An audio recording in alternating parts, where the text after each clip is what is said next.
Paige Bueckers just had a historical game only to the likes of Caitlin Clark. In fact, those two players as rookies are the only two rookies to have 35 points with 5 3-pointers made in a game. We're going to get into the film in this video. Paige Bueckers was absolutely spectacular. But before we get into that, I want to talk about the elephant in the room. DiJonai Carrington tries to get into a fight at the end of the game. She's going buck wild like an animal out there, and that's what people are talking about after the game. This is why I keep telling you guys, all this drama, all this K-pop Breakfast Club crap going on in the WNBA has to stop, because it's taken away from the actual game. People are focused on the drama because it is worth talking about, but it's overshadowing the actual sport. When you have a game like this, which is a 1 in a million thing in the WNBA, people should be encouraged to watch the next game. But instead, you have people being encouraged to not tune in because of all this crap going on, all this fighting, and you got DiJonai Carrington always getting into fights. She's always getting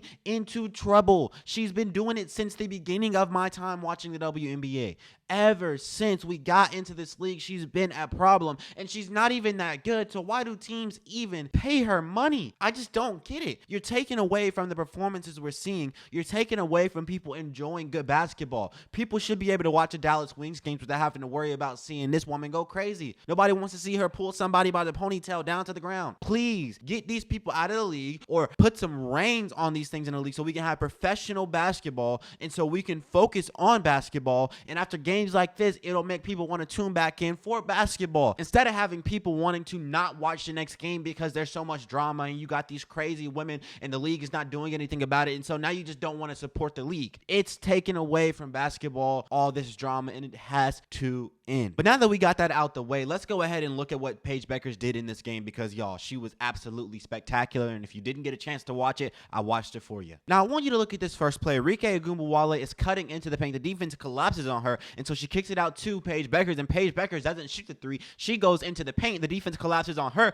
but she shoots it up and over these two defenders, y'all. What a shot from Paige Bueckers. And if you know anything about her, you know the mid-range game is where she thrives. The only problem I've really had with Paige Bueckers over the years has been her deferring. She is a player who likes to pass the ball a little too much at times, and unlike a Caitlin Clark, there are times where Paige Bueckers just isn't ever looking for her shot in some of these games. So seeing her being aggressive in this game, like getting up 19 shots, is big time, because the shot was falling, and you saw her consistently go to her own shot instead of being so passive, especially early on in this game. Third and fourth quarter, they kind of iced her out. Like, she didn't even touch the ball for like 10, 20 plays, and we'll get to that later. But early on in this game, she was shooting the ball. She had the hot hand. This is what I like to see, and this is very contested, y'all. A very difficult shot. It takes real skill to make a shot like this. There's not many players in the league who can make shots like this. Just genuinely speaking, there's not a lot of guards who shoot shots like this, who make shots like this. You have Caitlin Clark, you got Paige Bueckers, and then who else? This is what you like to see in the WNBA. Players who are gutsy and players who have the skill to back up their gutsiness. And look at this next play, y'all. Paige Bueckers gets the ball off a handoff, then she comes off a screen. This is a really good play set for Paige Bueckers. And look at her stopping in that corner to shoot that three-point shot. No hesitation, no nothing. I'm gonna just pull it. That is big time, y'all. Like, no, seriously, that is big time. That is what's gonna make people want to continue watching the WNBA. If you have more players doing things like this, people are going to want to tune in, because this is exciting. This is not the average basketball you see in the WNBA, feeding down to the big man, passing it around, turning the ball over. No, this is exciting. This is kind of what Larry Bird and Magic Johnson were doing for the NBA a long time ago. You got players coming in who are exciting and who are totally different from everything else you've ever seen in the WNBA. People are going to want to tune in because of this basketball, so long as people can just tune in to watch basketball. If people also have to tune in to watch MMA brawls, then people aren't going to want to tune in. And I want you to look at this next play. Paige Bueckers gets it in that corner, and look at the defender running towards her, and Paige Bueckers hits her with this little hesitation move, and she gets to that mid-range spot, got that defender going to Alcatraz, and she hits this off glass. That's a beautiful play. And look again, Paige Bueckers is getting to the mid-range. That is where she's at her best. I've made a lot of videos about her early on this season, and I was like, man, Paige Bueckers is at her best when she's in the mid-range. But the only problem I have with Paige Bueckers is the fact that sometimes she's not looking to shoot the basketball. What I like to see is her coming off an injury and then immediately like, you know what, I'm going to shoot the basketball. I'm going to go to my own shot. And this 35-point game in the WNBA is like equivalent to a 50-point game in the NBA. That's what she just did. A spectacular game, a generational performance, and you're probably not going to see another performance like this from a rookie for a while in the WNBA. And this play right here is beautiful. Paige Bueckers cuts back door. Arike Ogunbowale finds her, and that's a heavily contested off-balance shot. She shouldn't be be able to make that, but she can't. She, by far, is the best mid-range shooter in the WNBA, in my opinion. I don't know anybody who's shooting the mid-range shot better than her, at least in the guard position. We know Fee and we know A'ja Wilson for sure. They're really good mid-range shooters. But as far as guards go, I haven't seen anybody go to the mid-range shot as much as she likes to, and then I haven't seen anybody make it at the rate she makes it. The only problem that anybody should ever really be having with Paige Bueckers at this point is her passing the ball way too much. She passes it too much. It's going to be good as long as she continues to shoot the basketball. People want to watch the Dallas Wings for Paige Bueckers. If anybody is turning on a Wings game, it's going to be for Paige Bueckers. Nobody's turning it on for DiJonai. Nobody wants to see her play. She sucks,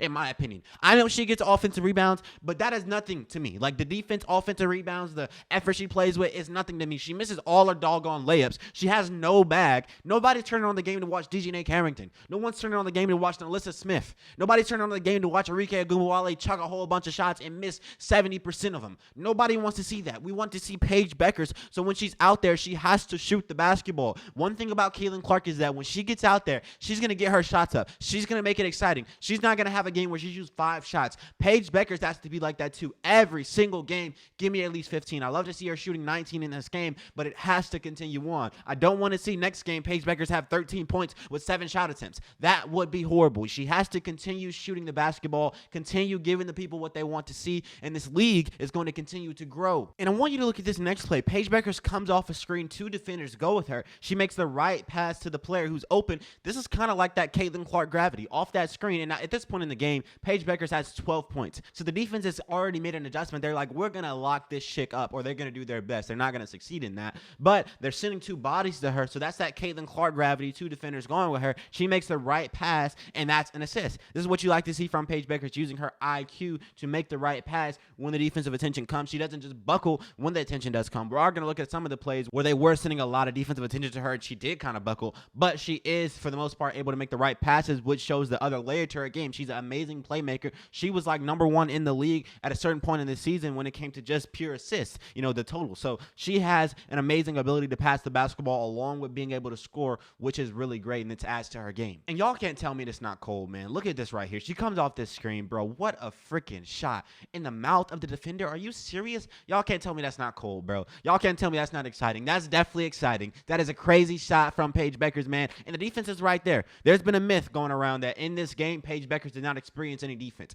I don't know where y'all got that from. I heard that before I actually went to watch the game. So I was thinking going into it, she was just going to be getting a whole lot of wide open shots. That myth is busted. In this game, they had a lot of defense on her. They were playing good defense. She was just playing better offense. She was making use of any space the defense gave her, and she capitalized on it. They didn't give her a lot of space, but wherever they did, she made them pay. And this is more of that defense, y'all. They're double teaming Paige Bueckers at the top of the key here, and they get a layup on the other end because of it. The idea that they're not sending help and they're just letting her cook, that's not true. In this game, they were playing good defense on her. She just found ways around it. She found ways to score the basketball, whether it was playing off ball, whether it was coming off a screen. Now, there were a lot of times in this game where her teammates just weren't looking for her. I think she really could have had 50 points in this game. Genuinely, she could have had 50. She could have had 60. Seriously, I'm not just saying that. If you look at the 3rd and 4th quarter of this game, there were like 10 plays, 20 plays, it almost felt like, where she just wasn't touching the basketball. I don't get it. Like, how does a player have 22 points in a half and your teammates still don't look for you? Your teammates still aren't going to you, and she was open plenty of times later on in this game. I just don't get it. They went down big time. The stretch where they went down, I think it was like 61-76 at a certain point in this game, getting to that 15-point deficit. All those plays were plays where Paige Bueckers just didn't have the basketball. Like 70-80% of those plays, Paige Bueckers just didn't touch it. I don't get why they're not looking for her at some points in this game. But once again, the idea that Paige Bueckers wasn't getting any defense played on her in this game, that is ridiculous. And look at this play right here. Off of offensive rebound, you see Paige Bueckers wide open on the 3-point line, and she drills a shot. This is what I like to see from Paige Bueckers, because I think she's the best when she's shooting it off the catch. I've said that a lot of times on this channel. When Paige Bueckers shoots the ball off the catch, I think she's at her best, especially from the 3-point line. In this game, you did see some plays that she was hitting it off the dribble, but off the catch, her shot is pure. She's more of like a combo guard than just a point guard, even though she's obviously a point guard. She's looking to play make. She's also a combo guard. She can shoot the basketball, and I just like to see her jump shot. I like to see her form, and she had a lot of space here. They did leave her open here off the offensive rebound, and you like to see her capitalize. And y'all, look at this play right here. Paige Paige Bueckers putting the move on this defender. What a footwork, the step through, the layup. Y'all, that's just, the package is crazy. The mixtapes are going to be insane. This chick is cold, bro.